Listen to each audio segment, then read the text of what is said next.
They gave me a gray jumpsuit, a magnetic mop, and a locker that smelled like someone had died in it. Orientation took 11 minutes. The Vithrani supervisor, a tall, copper-plated creature with too many joints in her fingers, walked me through the 3 things I needed to know: where the cleaning fluid dispenser was, which corridors I was not permitted to enter, and what happened to humans who asked questions. She didn't have to describe that last one. I'd seen the holding pens on the way in.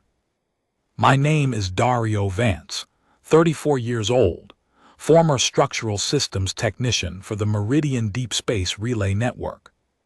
Unemployed for 18 months after the Vithrani Colonial Authority bought out the Relay Network's operating license and replaced the entire human workforce with automated systems, a process they called optimization, and we called the end of the world. I applied to every contractor list I could find. I took the odd jobs, the day labor, the courier runs, the atmospheric maintenance gigs on stations that smelled like rust and something sweeter, something biological, that I'd eventually learn to identify as the particular odor of contained despair.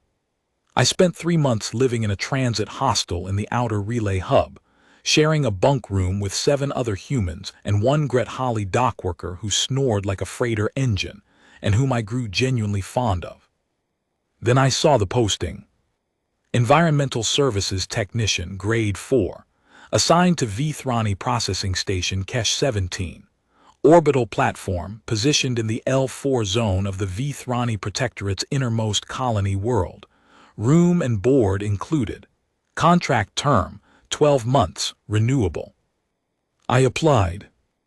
In the transit hostel, the Gret Holly dockworker, whose name translated roughly as Persistent River, looked at the posting on my handheld and made a sound deep in his nasal passages that meant something between concern and resignation. Kesh 17, he said. I know a freighter captain who runs supply runs to that station. She says the human workers there do not talk much. I don't talk much, I said. She says they don't talk because they have learned that talking makes things harder, he said. Not because they have nothing to say. I thought about that. Then I submitted the application anyway, because I had 40 credits in my account, and the hostel rate was 12 credits a week. That was 83 days before I understood what was happening on level 7. The work itself was simple enough. Vithrani were meticulous by nature. There was something almost compulsive about their attention to physical environment, as though disorder in the external world registered as a kind of personal failure. The corridors on levels 1 through 4 were wide, white, and perpetually spotless, which meant my main job was to maintain the illusion of spotlessness rather than to combat any actual mess. I ran the magnetic mop along grout lines. I polished the floor indicators until I could see my own distorted reflection looking back up at me. I wiped the condensation rings from where nutrient dispensers dripped at night. I worked the overnight cycle, which meant I saw almost no one. A security drone made its rounds at intervals I memorized by the second week, not deliberately, not at first. You just notice things when the alternative is not noticing anything. The drone pattern. The shift change times of the 4 Vithrani security officers assigned to the residential levels. The 40-minute gap between the level 2 sensor sweep and the level 3 one, during which approximately 20 meters of corridor was technically unmonitored, which I filed away without consciously deciding to. The other human workers slept in shifts and rarely talked. There was an unspoken agreement among all of us. Keep your head down, stay in your corridors, don't ask about the sounds from below. We ate together in the human worker canteen, a small room off the service corridor on level 2 with fold-down tables and a heating unit that worked 3 days out of 4, and we talked about things that didn't matter: sports leagues, old films, the food, the weather on home planets that some of us hadn't seen in years. Nobody talked about level 7. Nobody talked about the docking bay roster, which several of us had noticed showed an unusual number of supply manifests with weight discrepancies. Nobody talked about the fact that the station had expanded its environmental systems in the past year. More atmospheric processing capacity, more water recycling, more power routed to the lower levels, despite having a smaller official population than it had 2 years prior. People who notice things and don't say them out loud can maintain the not saying for a long time. We were all very practiced at it. Level 7 was below. You could hear it if you pressed your ear to the floor near the maintenance shaft on level 4. I'd done it exactly once on my third night when I dropped a cleaning cartridge and it had rolled near the grate. I'd heard something that sounded like children crying in a register I couldn't quite identify. High, rapid, cycling through distress sounds the way you cycle through radio frequencies when you're trying to find a signal. I'd picked up the cartridge and walked away quickly and told myself it was the station's atmospheric recycling system, because that was easier. I didn't do that again until I understood what I was hearing. The thing that changed everything was a woman named Ussel. She was Vithrani, which should have made her my adversary, or at minimum my supervisor, which amounts to the same thing. She worked in something called biocontinuance administration, which I'd assumed was a Vithrani equivalent of animal husbandry until I learned what it actually was. She was the one who told me about level 7, not because she trusted me, because she was out of options and I was the only living thing in the station that wasn't part of the system she'd been trying to fight from inside for 6 weeks. We met in the maintenance corridor behind the atmospheric processor on level 3. I was cleaning. She was hiding. Those are two activities that often happen in the same places, and people who do them tend to find each other. She was tall by Vithrani standards, which means she stood about a head shorter than me. Her copper plating, the natural dermal layer that Vithrani grew in adolescence, shifting from the soft gray of childhood into the burnished tones that served as both armor and social indicator, had gone gray around the joints, which I later learned was a stress response. Prolonged fear or grief caused the dermal cells to depigment at their junctions, the way human knuckles go pale when you clench your fists long enough. She pressed herself into the alcove behind the secondary coolant tank and stared at me with the wide lateral pupils that made every Vithrani look perpetually alarmed, which in her case was accurate. "You will not report me," she said. "It wasn't a question." "I'm on my 3rd hour of mopping this hallway," I said. "I have limited interest in anything that isn't the grime between those floor tiles." She didn't smile. I don't think Vithrani had the same muscle architecture for it, but something in her posture shifted, a release of tension in the secondary shoulders, a slight lowering of the head, and she said, "The children on level 7 are being prepared for archival." I set down my mop. "Archival," I repeated. "Their tetherroot systems will be severed in 14 cycles," she said. "Station Command approved the order this morning. Director Maseth signed it. The children are deemed non-viable for integration into colonial administrative structure, and the holding costs exceed projected value return." I understood, with the particular cold clarity that comes when something you suspected turns out to be worse than you thought, what she was telling me. The beings on level 7 were children, young ones, some species I didn't know which, not yet, whose biology involved a symbiotic relationship with living root systems. Tetherroots. The cries I'd heard through the grate hadn't been atmospheric cycling. They had been children, alone in a station that had just decided they weren't worth the expense of keeping alive. Someone had run the numbers and arrived at a conclusion, and the conclusion had been signed and filed, and was now sitting in a processing queue 14 cycles away from execution. "How many?" I asked. 231, she said. "The youngest is approximately 3 of your years, the oldest 14. I stood very still for a long moment. The atmospheric processor hummed. The cleaning fluid in my mop bucket sloshed slightly with the station's rotation. 14 cycles, I said. 13 now. The order was processed early. And you're telling me this because I have tried every administrative channel available to me, she said, and her voice did something that I later identified as the Vithrani equivalent of breaking, a slight thinning of tone, as though the sound were being produced through a narrower passage. I have filed 4 objections. I have cited the biocontinuance protocols, the colonial welfare statutes, the Vithrani Compact Clause 7, which guarantees protected status to any sapient juvenile population in active dependency. Director Maseth overruled everyone. He cited operational efficiency. He cited resource allocation. She pressed her plated fingers flat against the wall. He cited budget. I looked at the mop in my hand for a long moment. What do you need? I said. That was how it started. Ussel spent the next 3 hours briefing me in that storage alcove on level 2 while I pretended to be restocking cleaning supplies.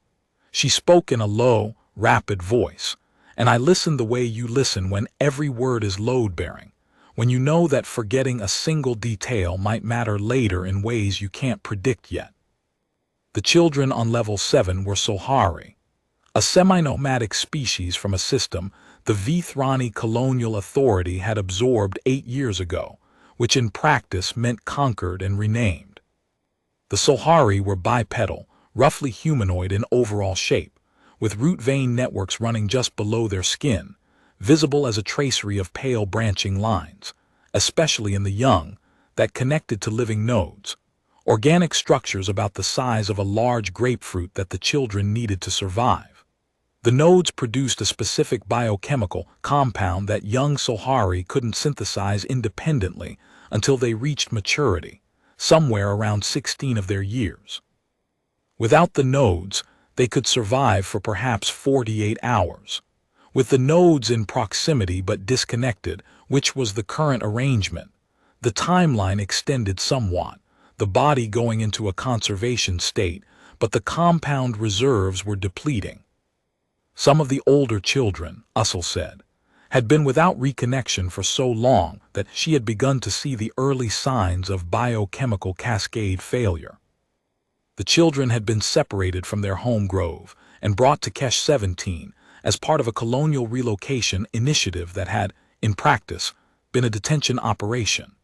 Their nodes had been removed on arrival and stored in a separate biocontainment unit on level 6, kept viable but kept disconnected, because reconnection would allow the children to regenerate and grow and eventually become the kind of healthy, mobile beings who were harder to control. The nodes were alive. The children were alive. Neither was connected to the other, and neither was going anywhere. There was a traitor involved, though not one I expected. I asked Ussel how the children had come to be on Kesh 17 specifically, and she was quiet for a long moment before she said that the relocation initiative had been facilitated by a Sohari community elder who had believed the Vithrani promises of resettlement assistance. The promises had been false, as such promises tended to be, and the elder had died 6 months into the children's detention under circumstances the official record described as natural causes. Ussel did not say whether she believed that. I did not ask. The children can walk, Ussel said. They are weak, but mobile. If the nodes were reconnected and held in proximity for approximately 6 hours, the biochemical exchange would stabilize their systems enough for what, I said, for them to go where? We're on an orbital station. She was quiet for a moment. There is a transit bay on level 8. Maintenance and supply vessels dock there on the 14-cycle rotation. The next vessel is scheduled for cycle 11, 2 cycles before the archival order executes. Is there a vessel coming that could hold 231 children and one very anxious Vithrani administrator? A Sohari freighter captain named Arvaz files a supply manifest every rotation. She has been filing falsified cargo weights for 6 cycles. I believe the discrepancy represents empty space she has been holding. Ussel's secondary shoulders shifted. She cannot have known with certainty what she was waiting for. But she has been waiting. How do you know she's not a security informant? She is Sohari, Usul said simply, and she has been filing falsified manifests for 6 cycles.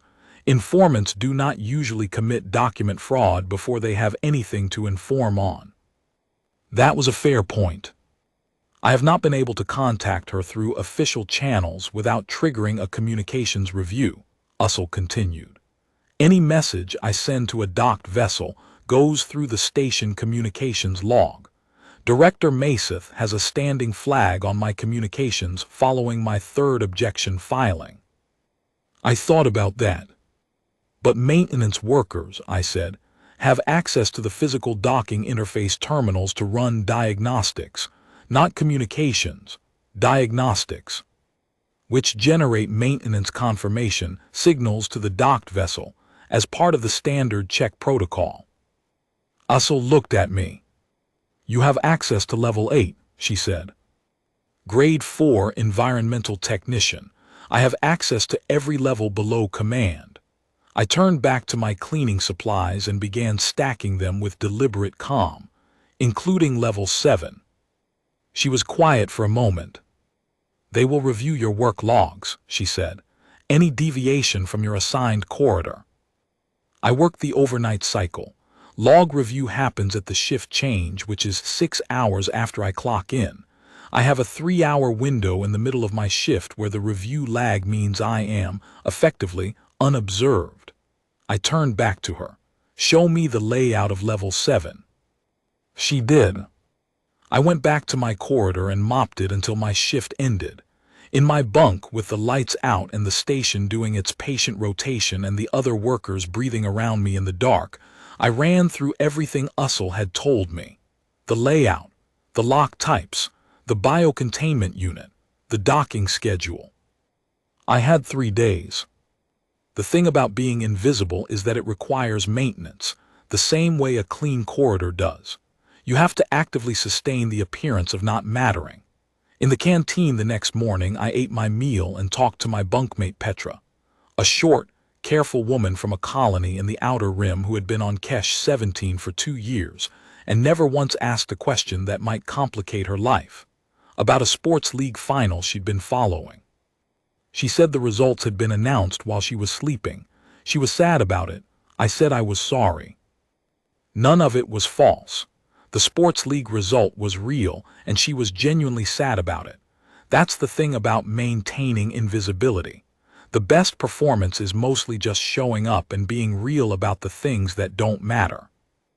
Then I went back to my corridor and spent 2 hours observing the security grid's sensor sweep patterns from positions I could justify with my cleaning route, and I logged every waypoint. On the 2nd day, Usul found me in the level 2 storage alcove and pressed a flat strip of copper-toned film into my hand. My dermal sample, she said. It will function on the biolocks for approximately 16 hours before the cellular signature degrades. I looked at it. A piece of her skin, essentially, peeled from the inner wrist with the efficiency of someone who had moved past the point where that kind of thing gave them pause. That's a significant thing to give me, I said. You are taking a significant risk, she said. So are you. She held my gaze with those lateral pupils. I have been taking risks through official channels for 6 weeks, she said. The official channels have been very thorough about failing me. I am exploring the unofficial ones. She also gave me the rotation sequence for the biocontainment unit on level 6. 7 digits, the station's founding date in Vithrani calendar notation, which she knew because she had filed her first administrative objection on that date, and the number was the kind of thing you memorized when it's associated with the beginning of a fight you haven't finished. That night I mopped every corridor on my assigned route with total correctness. I clocked every waypoint. I logged every fluid cartridge expenditure. At hour 3 of my shift, in the 40-minute window when 20 meters of level 2 corridor went unmonitored between sensor sweeps, I ducked into the maintenance access corridor that connected level 3 to the service ladder, and I went down. But first I went up, Level 8, the transit bay. The terminal there was a physical interface panel, gray metal, recessed into the wall beside the docking clamp controls. I'd run a logged diagnostic on it 3 days prior. I ran another one now, and embedded within the maintenance confirmation signal to the Solhari freighter at Bay 3, I encoded a message in logistics shorthand that took me 40 minutes of planning to construct and about 30 seconds to transmit. The shorthand wasn't a code exactly. It was a set of standard logistics notation conventions that freighter crews used to communicate cargo irregularities without filing formal reports. Things like weight discrepancies and undeclared compartments and scheduling ambiguities that everyone in the supply chain knew about and nobody wanted documented. I'd learned it while working at the relay network, where we'd handled enough irregular cargo transfers that we'd become fluent in the language of people who needed to communicate without creating records. What I transmitted said, in the careful grammar of that language, cargo retrieval ready cycle 3, 231 units biological priority, transit bay 3, require minimum 8-hour departure window, confirm capacity. Then I finished the diagnostic, logged it and went back down. Level 7 was below. I went. It smelled like soil and something sweet and faintly electric, the way the air smells just before a thunderstorm when the ground is still warm from the day. The lights were dimmed to a permanent twilight setting. The corridor was wide and clean. Vithrani were meticulous even in their prisons, and the doors along it were sealed with simple biolocks. Not security locks, biolocks, designed to read Vithrani dermal plating and keyed to a small list of authorized personnel, none of whom were expected to be giving their dermal signature to a human floor cleaner. I held Ussel's skin sample against the first lock plate.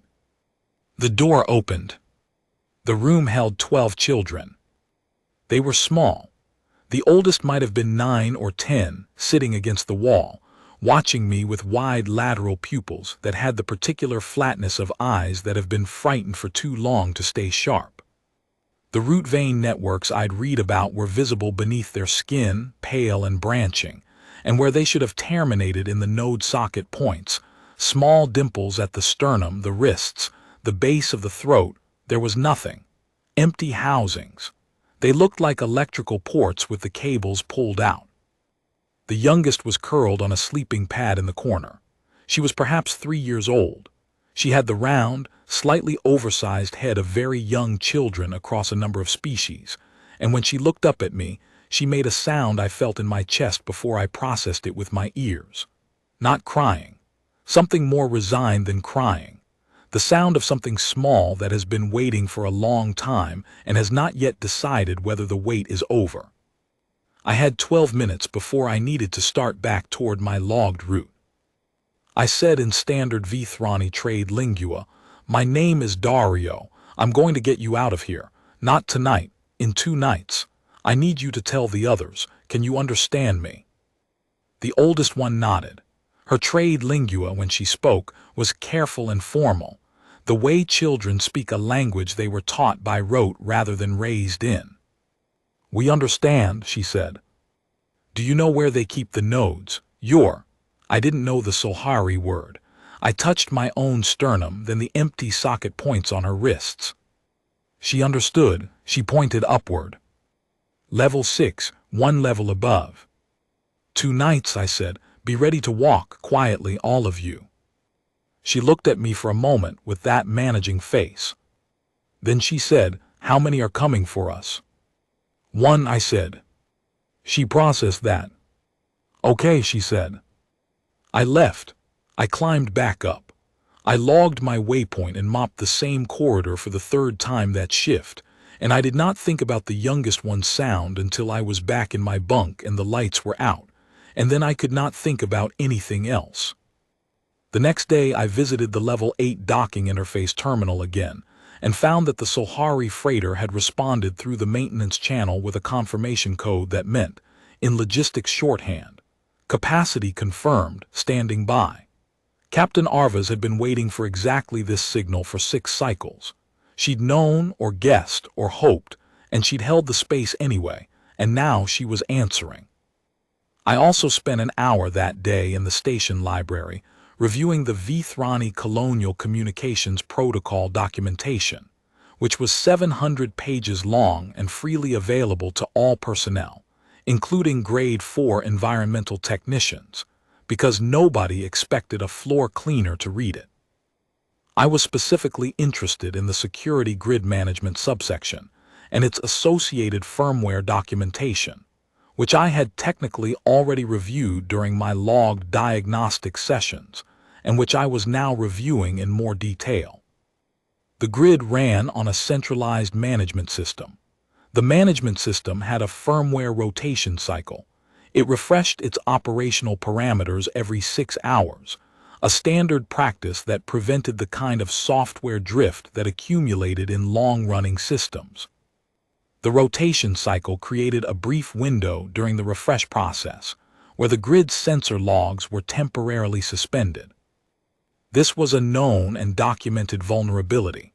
I know it was known and documented because someone had written about it in a technical bulletin 3 years prior, flagging it as a potential security concern, and the station's technical records showed that the bulletin had been received, logged, and assigned for review.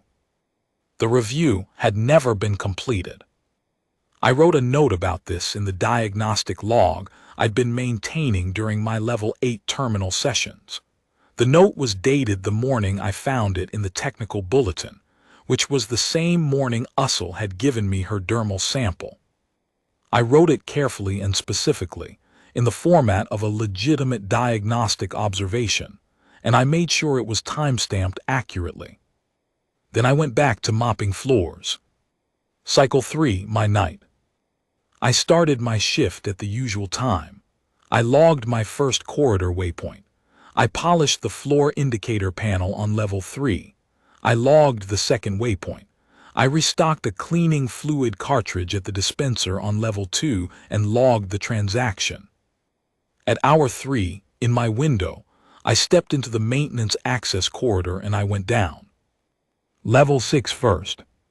The biocontainment unit was at the end of a short corridor accessible through the atmospheric equipment storage room, a space full of humming machinery the size of small vehicles, warm from their operation, smelling of recycled air and machine oil. I moved through it in the dark, navigating by the dim operational indicator lights on the machines themselves. I found the unit. It was large, roughly the size of a wardrobe, faced in transparent aluminum, and through the face I could see the nodes. 231 of them, roughly grapefruit-sized, root vein networks visible through their surfaces, alive and pulsing with a slow bioluminescence that lit the room in pale green. I entered the sequence, 7 digits, the station's founding date, the lock cycled. The cabinet opened. The smell that came out was overwhelming, loamy, electrical. The thunderstorm smell intensified to something almost physical, and the nodes immediately began to vibrate at a frequency I felt in my back teeth before I understood what I was feeling. They could sense the children below. They had been sensing them for however long they'd been separated, and the pull was immediate and specific, like a compass finding north. I hadn't known that. I thought about all the nights the children had been lying one level below these pulsing, reaching nodes and feeling that pull in their empty sockets and not being able to do anything about it. And I picked up the first node with both hands and put it in the cargo sling I'd modified from a cleaning supply hauler. I filled the sling. It took 19 minutes. My arms ached from the weight of it. The nodes vibrated continuously against my chest and ribs, a sound and a feeling that I will remember for the rest of my life as the exact physical sensation of 231 children not knowing yet that something had changed. I went down to Level 7. The children were awake, all of them. Every door I'd opened 2 nights before was cracked open, children pressing against the frames, lit from within by nothing, just waiting in the dim twilight corridor with the empty housings at their wrists and sternums and throats. I don't know if the vibration carried through the floor or if some biochemical signal propagated through the air or if the empty sockets simply knew. They were awake and they were ready. The oldest one, the 10-year-old, was standing in the corridor. She looked at the sling, then at me. She said something in Sohari that I didn't understand. Then in trade lingua, "You came back." I said I would, I said. "Here's what we need to do. I'm going to hand each of you your node. Do you know your own?" "We can tell," she said. "I need everyone to take their node, hold it to their chest, and walk quietly, single file. We go up 2 levels to the transit bay. There's a ship there." "A Sohari ship?" "Yes." She turned and said something to the children in her own language. Her voice was steady and quiet and completely in command of itself. 4 minutes later, 231 children were in a single line in the level 7 corridor, and she was handing them back from the sling, each child stepping up and receiving the thing that was theirs with a care that no child should have to have, and all of them did. The bioluminescence, when they pressed the nodes to their chests, was immediate. 231 green-gold lights igniting in sequence, the nodes responding to contact with the socket points, beginning the biochemical exchange that had been suspended for too long. The corridor glowed. I have thought about that image many times since, and I have not found a way to describe it that does it justice. The best I can do is say that it looked like something healing, which is what it was. We moved. 2 flights of stairs, the children quiet and disciplined in a way that told me they had been afraid long enough to learn that fear sometimes means stillness. I was counting heads 4 times, 5 times, losing count and starting over and watching behind us and trying to calculate the time against the distance. We had enough. We would be close. If anything delayed us, we would not be close. Nothing delayed us. The transit bay smelled like engine exhaust and recycled atmosphere and the faint chemical tang of the docking clamp seals. The Sohari freighter was at Bay 3, battered around the forward struts, and the cargo ramp was down. A figure stood at its base. Captain Arva's was short, compact, and her root vein networks were full and rich green beneath her skin. The networks of an adult Sohari in complete health, a marked contrast to the faded tracery I'd seen on the children below. She looked at the line of children, and her face did something I didn't have the anatomy to read. A complex movement of expression that lasted about 3 seconds, and then resolved into the practical stillness of someone who has been prepared for something, and is now facing the reality of it. Then she looked at me. "Human," she said, "you are the one who sent the maintenance signal." "Dario Vance," I said. "Grade 4, Environmental Services." Her gaze dropped briefly to the magnetic mop still attached to the cargo sling on my back, which I had genuinely forgotten was there. It had been there through the entire operation. I had mopped floors on the way down. She looked at me for another moment. "The children need 6 hours with the nodes before their systems are stable for transit," she said. "We do not have 6 hours before station security." The security grid runs on a centralized management system with a firmware rotation cycle, I said. During the rotation, the grid's sensor logs are briefly suspended. That suspension can be extended through a cascading restart loop introduced to the rotation management firmware. A loop introduced at the right point in the cycle will force the system to run the rotation sequence repeatedly, each iteration extending the suspension window. The cumulative effect will look like a firmware error in the management system logs, a known vulnerability, in fact, documented in a technical bulletin 3 years ago, which I have noted in my diagnostic log as a potential concern. The grid will be down for approximately 8 hours. Captain Arva's was very still. "You can do this," she said. "The docking interface terminal on this level has physical access to the grid management system's peripheral maintenance interface. I need about 4 minutes at that terminal." "And your position?" "When the investigation." "I will be back on my logged route before the review window closes. I will have been on my assigned corridors for the entire duration of the security event, according to the log records. I will have noted the firmware vulnerability in my diagnostic documentation, which will predate the event. The investigation will look for a sophisticated external intrusion or a bribed insider with technical access. I adjusted the cargo sling. Grade 4 environmental services technicians are not typically considered sophisticated threats. She looked at me. The Solhari adults on her crew, visible in the cargo bay behind her, had gone very still. "What do you want?" she said. "Nothing," I said. And then, because it was true, and I wanted to say it out loud at least once, in a room with another living being, I want them to be okay. She held my gaze for a moment longer. Then she stepped aside, gestured up the ramp, and spoke in Solhari to the crew and to the children. The line began to move. I stepped to the terminal. 4 minutes. The cascading restart sequence was not complicated to construct once I understood the system architecture. It was, in fact, a straightforward exploit of the same kind of firmware loop I'd managed 100 times at the relay network, where software drift in long-running systems was a constant maintenance issue. I introduced the loop, confirmed the grid's first restart cycle, and watched the indicator on the terminal flicker and go amber. The grid was down. I stepped back from the terminal. The cargo ramp was full of children moving upward in their single quiet line, each one carrying the thing that kept them alive, each one glowing slightly with the first reconnection biochemistry beginning to work. It was nearly finished. 2 children, 4, and then the last one. The 10-year-old. She stopped at the base of the ramp and turned to look at me.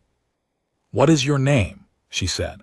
She said it the careful way, each syllable exact, trade lingua treated with the respect you give a language you learned under difficult circumstances. "Dario," I said. She said a word in Solhari. It was short, 2 syllables, with a particular sound in the second one that I couldn't quite reproduce with my vocal anatomy. Then, reading my face, "It means the one who came back. In our language," she paused, "it is what we call someone who does not leave when leaving would have been easier." I didn't have anything to say to that. I stood in the transit bay of Kesh 17 with a magnetic mop on my back and no good words, and she looked at me with the managing face of a 10-year-old who had been managing things too long, and then she turned and walked up the ramp. The ramp retracted, the cargo bay door sealed. I heard the docking clamps release, a heavy, mechanical sequence of sounds that I felt more than heard. I turned around and walked back to my corridor and picked up my mop. I was logging my waypoint 11 minutes before the review window closed, mopping the level 3 corridor near the atmospheric processor, when the station's security grid completed its first full restart cycle. A low hum dropped in pitch, held, and went silent. The corridor lights flickered once into amber backup mode. I kept mopping. The grid stayed down for 7 hours and 42 minutes. By the time manual security personnel were assembled, briefed, and deployed to the transit bay, the Solhari freighter's departure window had been open for 6 hours. They found an empty level 7, the doors standing open on rooms full of sleeping pads and nothing else. They found a biocontainment unit on level 6 with a correctly functioning lock that showed no signs of forced entry. They found a firmware error log on the security grid management system that their technical team classified, after 2 days of analysis, as a spontaneous manifestation of the known vulnerability documented in the 3-year-old technical bulletin, and cross-referenced, in the diagnostic notes, with a recent observation by an environmental services technician who had noted the vulnerability during a routine terminal inspection. I had noted it in my log. They questioned all 60 human service workers over a period of 3 days. I was interviewed twice, once by a security officer and once by Director Maseth himself, which was a conversation I found interesting. Maseth was a large Vithrani, copper plating fully developed and lustrous in the way that indicated both good health and high status. He sat across a table from me and watched me with his lateral pupils and asked me what I knew about the events of the previous night. I told him I had been on my assigned route. The log confirmed it. I told him I had run a diagnostic on the Level 8 terminal several days prior and had noticed a potential firmware vulnerability. My diagnostic notes confirmed it.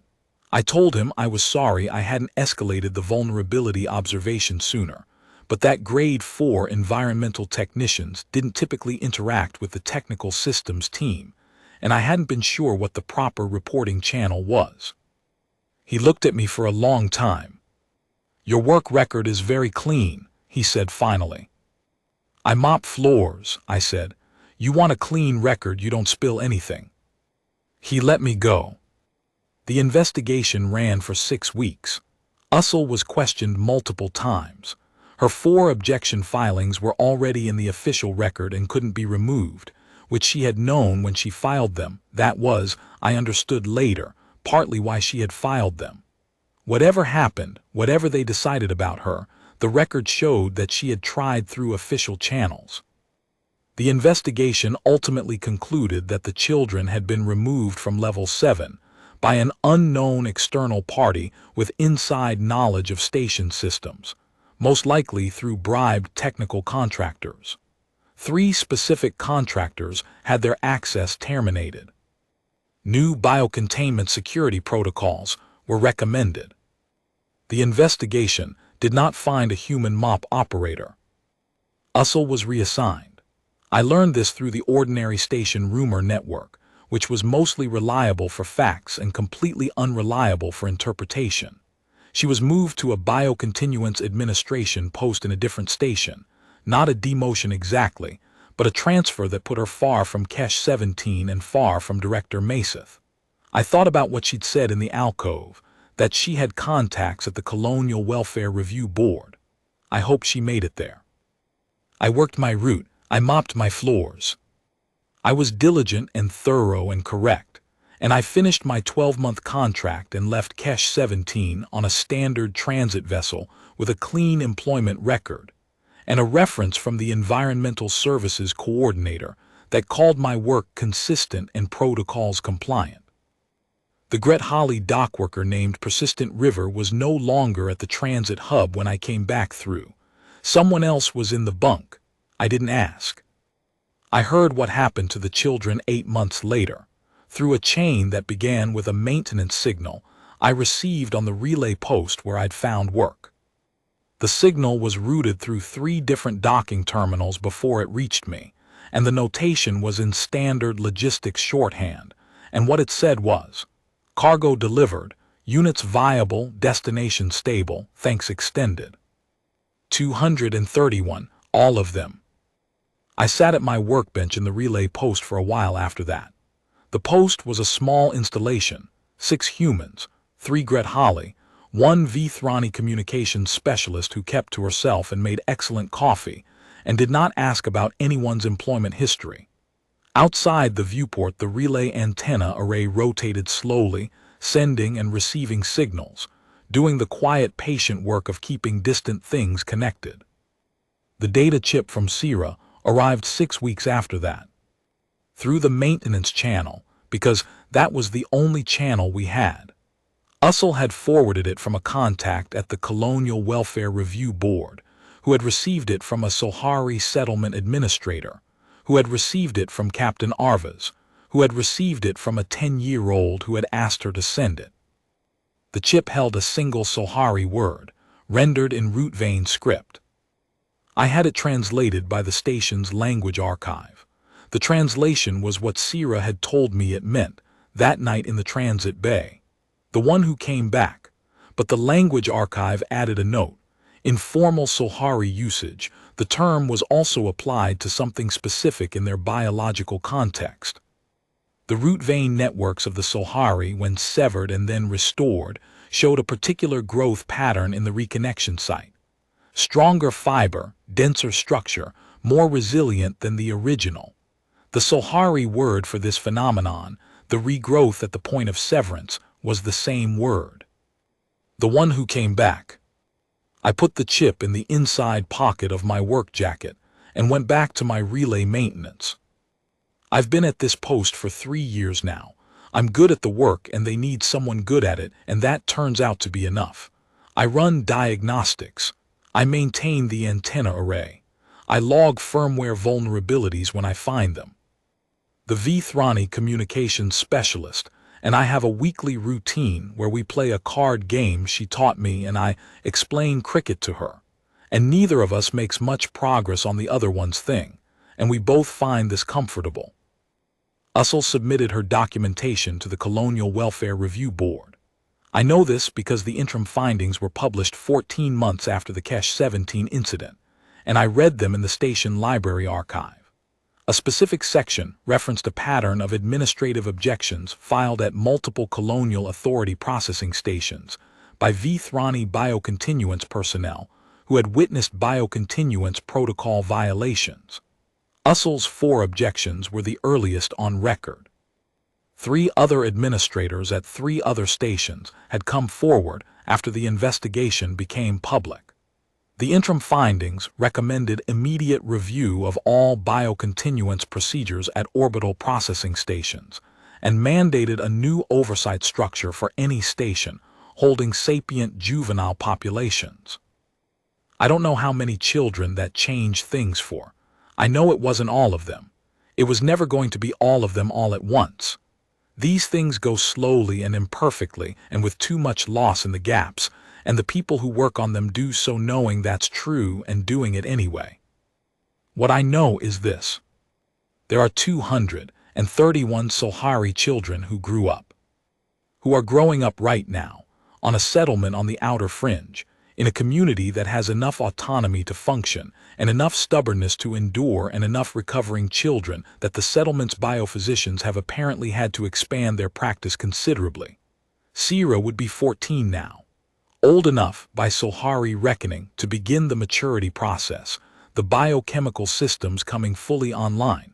Old enough to need the node less. I think about what she looked like when she stood at the base of that ramp. I think about the way she organized 230 children in 4 minutes in a corridor on a prison level, steady and quiet, the way someone manages something they've been managing for a while. I think about the bioluminescence, 231 nodes igniting in sequence, the corridor of level 7 going green and gold in the dark. I'm not a hero. I want to be clear about that because the story could make me sound like one, and I think that's the wrong lesson. I was a structural systems technician who had spent 18 months unemployed and had taken a janitor's job on an orbital station because it was the only job offered. I had a mop. I had a maintenance access badge. I had 70 days of observed security guard rotation schedules filed away in a brain that was trained to notice systems and how they worked and where the gaps were. I had a background in relay network documentation that turned out to matter in ways I didn't expect. I had a dermal sample from a Vithrani administrator who had spent 6 weeks failing through official channels and was ready to try something else. I put those things together in the way that they fit. The Vithrani Colonial Authority built a system that classified certain lives as non-viable. They calculated the costs and decided against the children, and filed the paperwork and signed the order. They built their station with very clean corridors and very meticulous logs, and a security grid with a 3-year-old unpatched firmware vulnerability, and a roster of invisible service workers who pushed mops through those corridors every night while no one watched. Here is what they did not calculate. They did not calculate Ussel filing 4 objections. They did not calculate Captain Arva's holding empty space for 6 cycles. They did not calculate a 10-year-old with a managing face organizing 200 children in 4 minutes in a darkened corridor, or the oldest children in every room who had spent months keeping the youngest ones calm, and were still doing it at midnight when a human in a gray jumpsuit appeared in their doorway. They did not calculate the people who show up. That is, I have come to think, the thing that gets missed in every calculation. The systems are real, the budgets, the protocols, the efficiency reviews, the signed orders, the archived findings. They're all real and they all matter and they grind on whether you watch them or not. But the systems do not account for the particular human stubbornness of choosing to notice something you could look away from. They do not account for what it costs a Vthrani administrator to peel a strip of her own skin off her wrist and hand it to a stranger. They do not account for a freighter captain who committed cargo fraud for 6 cycles on the basis of a hope she couldn't name. They do not account for the infrastructure. The infrastructure is everywhere. The maintenance corridors, the diagnostic terminals, the firmware logs, the logistics shorthand, the cleaning supply slings, the maintenance access badges that open every level below command, the systems that run in the background while the decision makers are looking the other direction. The work that nobody watches, because everyone has already decided it doesn't matter. Sometimes the infrastructure is the only way in. And sometimes the only thing you need is to be the person already holding the mop. I've still got the data chip. It's in my work jacket inside pocket. I take it out sometimes, not often, and look at the root vein script. The language archive translation is in my head by now. I don't need to check it. I'm working on learning more Solhari. The language archive has a course. It's designed for diplomatic personnel, which I am not, but the archive doesn't ask for credentials. I've got the word for the one who came back. It's a start. There is a specific quality to the silence of a station at 300 cycles that I have never been able to fully describe to anyone who hasn't worked overnight maintenance. It isn't quiet exactly. The station never goes quiet. The atmospheric processors run. The rotation drives hum at the frequency of something just below conscious hearing. The sensor grid ticks on its intervals. The cooling systems for the server banks exhale in long, slow cycles. What changes at 300 is the absence of human noise layered over all of that. The footsteps, the voices, the opening and closing of compartment doors. When those stop, the station's own sound becomes very clear, and you hear it as a kind of personality. The particular way this station breathes and turns, as individual as a voice. I had learned the sound of Kesh 17 over 83 nights. I knew when the level 2 cooling system would cycle up, and when the atmospheric recirculator on level 3 would switch to its secondary intake. I knew the exact vibration signature of the security drone as it passed the level 4 junction, not the sound, which was nearly nothing, but the feeling of it through the soles of my shoes. A faint, regularized tremor in the floor that my body had cataloged without my permission. You learn a place when you clean it every night. You learn it the way you learn a piece of music you've played too many times. You stop hearing it as an object and start feeling it as a pattern, and the pattern becomes a kind of knowledge that bypasses language entirely. That knowledge saved me twice. The first time was on Cycle 1. The night I went to level 7 to speak to the children. I was on my way back up, climbing the service ladder from level 5 to level 4, when I felt the floor tremor that meant the security drone. Too early.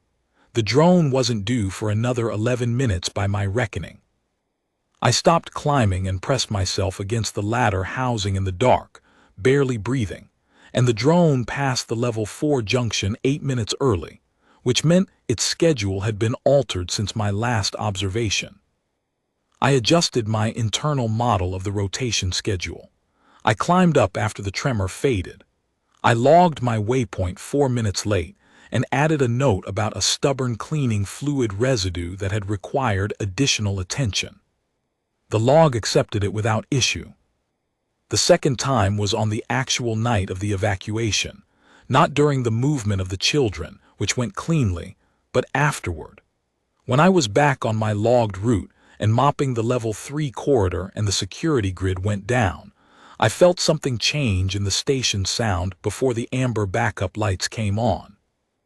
A particular absence in the sensor grid's tick pattern, not the silence of the grid, but the silence of the grid management system's broadcast signal.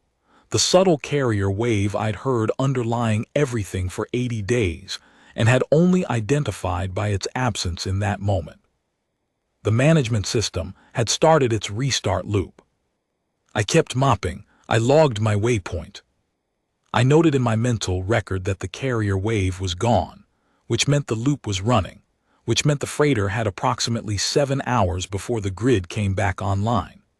Then I thought about Captain Arva's and 231 children, and the particular look of someone who has held empty space in their cargo hold for 6 cycles on the basis of a hope they couldn't name, and I put that away and mopped the next section of corridor.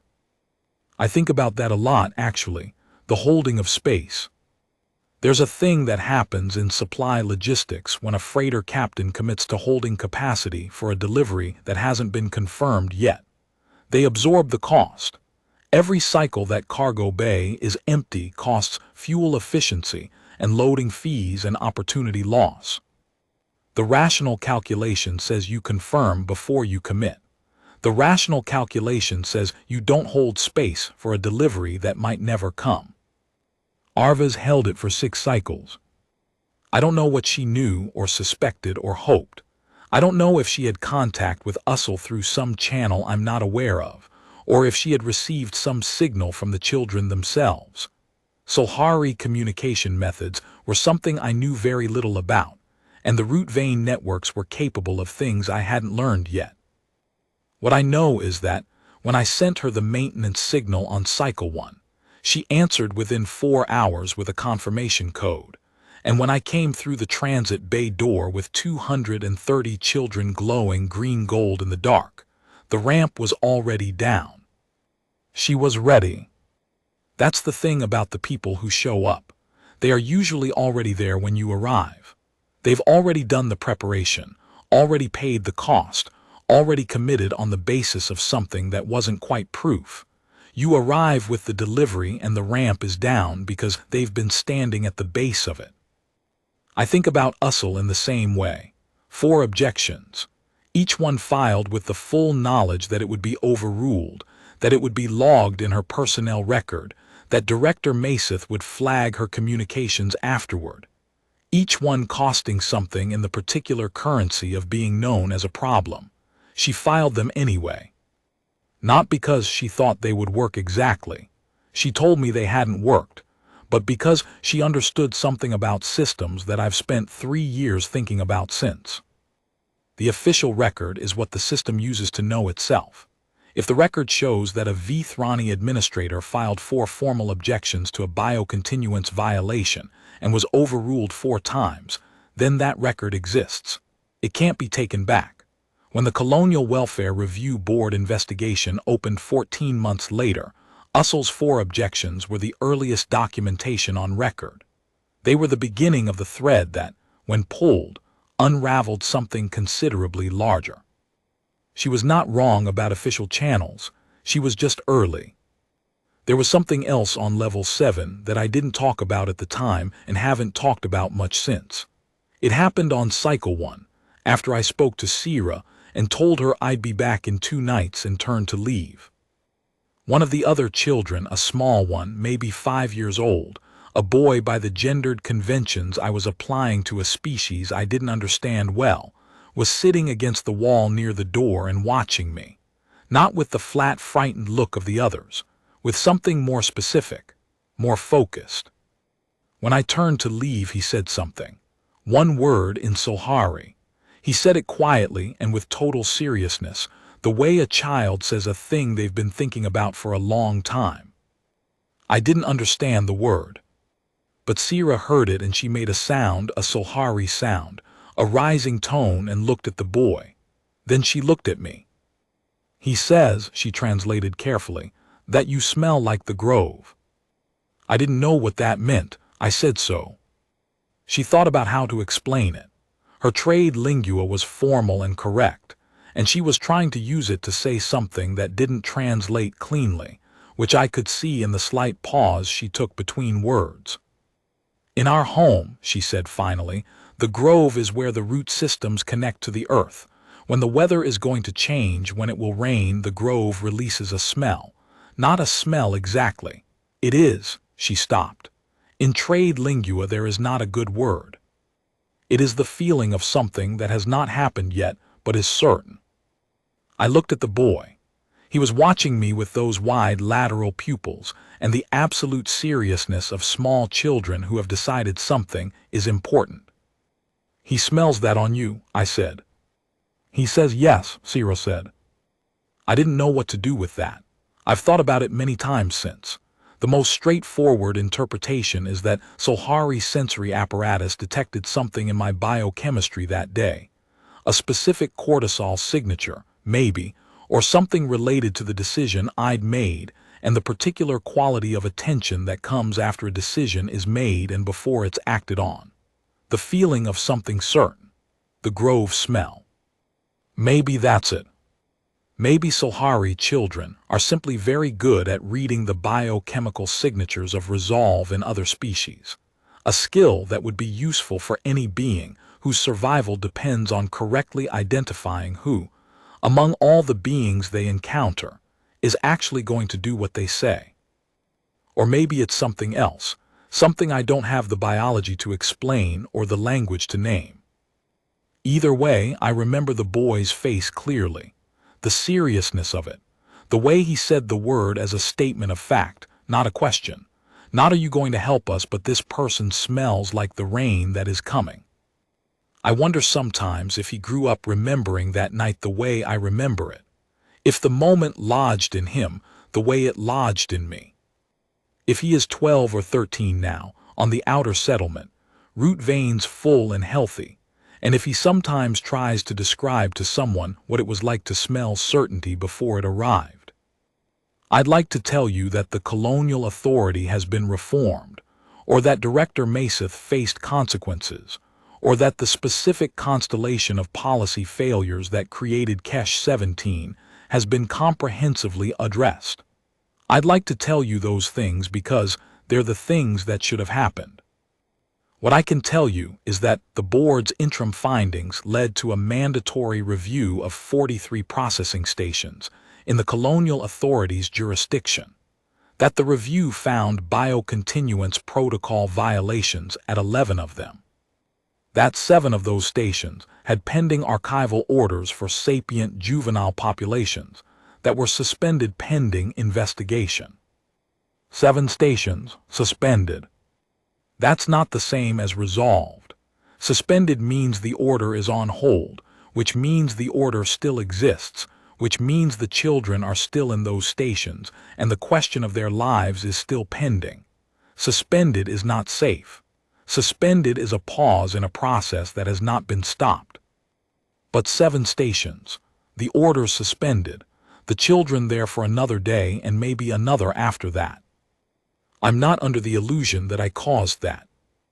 Ussel's 4 objections caused that, her documentation, her contacts at the board, her understanding that official channels are slow and imperfect, but that the imperfect record they leave is sometimes the only kind that lasts. Arva's caused that, by holding space and answering signals and being the kind of person who commits to something before she knows if it will work. 231 children who survived their particular station caused that, by surviving and arriving at a settlement that then became a witness. And witnesses are useful to investigations in ways that records alone are not. I ran a diagnostic and wrote a firmware note. But all of it together, the firmware note, the 4 objections, the empty cargo bay, the 10-year-old with the managing face, all of it together caused something. Not enough, never quite enough, but something. I've started filing my own notes, maintenance observations, firmware vulnerability reports, a record of the systems I interact with and the gaps I find in them. I log them carefully and submit them to the appropriate technical channels, and in 3 years I have had exactly 1 acknowledged response, which was a form letter confirming receipt. I file them anyway. Ussel would recognize the impulse, I think. You build the record, you don't know what it's building toward. You file the observation, and then you file the next one, and somewhere in the future someone is pulling a thread. The relay post's antenna array turns outside my viewport. It sends and receives, in the patient arithmetic of distant things kept connected. The Vithrani communications specialist is teaching me a card game I suspect involves a degree of strategic deception she hasn't mentioned yet. I've been explaining cricket for 18 months, and she has not yet pretended to understand it, which I respect. The chip is in my pocket, the grove smell, the ramp already down. I'm learning Silhari. I've got the word for the one who came back. That's enough to start.